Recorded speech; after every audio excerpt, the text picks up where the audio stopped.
Aku belum belajar sih di IPS karena belum masuk ke materi. Itu aku dapat kayak sepengetahuan aku aja sih. Belum ada sih. Untuk sekarang masih belum ada. Iya, belum ada diadain.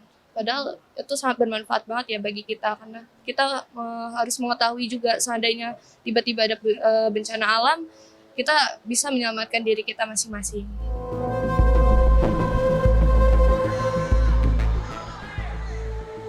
Minimnya pengetahuan mitigasi bencana terutama gempa bumi terhadap anak-anak sekolah di Jakarta menjadi salah satu contoh masih belum maksimalnya pelaksanaan prosedur pelayanan standar terhadap penanganan gempa bumi di Indonesia dari tingkat pusat hingga daerah.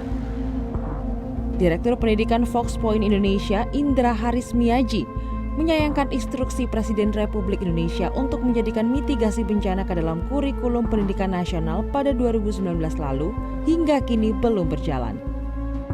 Padahal seharusnya edukasi mengenai mitigasi bencana sudah dimulai sedini mungkin, mengingat mitigasi bencana merupakan salah satu upaya untuk mengurangi risiko saat terjadi bencana. Harus merombak sistem pendidikan nasional kita yang betul-betul sesuai dengan kebutuhan Indonesia. Cetak biru Grand Design Pendidikan Indonesia, di mana di dalamnya termasuk ada bagaimana kalau kita hidup menghadapi tsunami, hidup menghadapi gempa bumi, hidup menghadapi gunung meletus, erupsi kan gitu. Itu kehidupan kita dan itu harus masuk dalam sistem pendidikan nasional kita. Jadi cuma bukan hanya bicara kurikulum dalam arti konten, ya kan? Terus nanti tambah ada bukunya, ada ini, tapi nggak dijiwai kan begitu.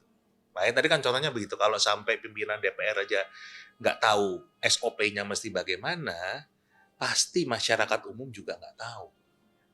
Ya kan? Nah, ini adalah PR besar dunia pendidikan kita.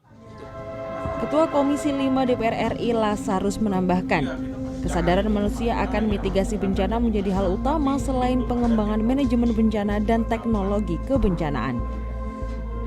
Kita sebetulnya dari sisi teknologi ya cukup bagus. Saya tahu betul ya bagaimana kami mendukung BMKG dari sisi peralatan ya.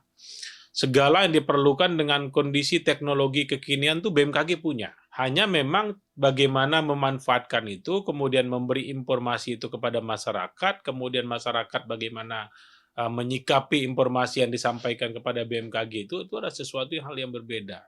Nah, inilah perlu tadi tindak lanjut dari program, kemudian termasuklah soal kurikulum ya di sekolah terkait dengan bagaimana menyikapi bencana gempa bumi ini manakala gempa itu terjadi dan sedini mungkin anak-anak tuh udah mengerti gitu loh. Apa yang harus mereka lakukan ketika gempa itu terjadi. Indra Harismiaji menambahkan sistem pendidikan nasional tentang kebencanaan semestinya tidak hanya dilakukan di sekolah, namun juga mencakup dua sentra lain, yakni di rumah dan lingkungan masyarakat. Jika ketiga sentra tersebut dipenuhi, setidaknya risiko saat terjadi bencana dapat diminimalisasi. Mentari Tanzil, Maria Oktober, Jakarta.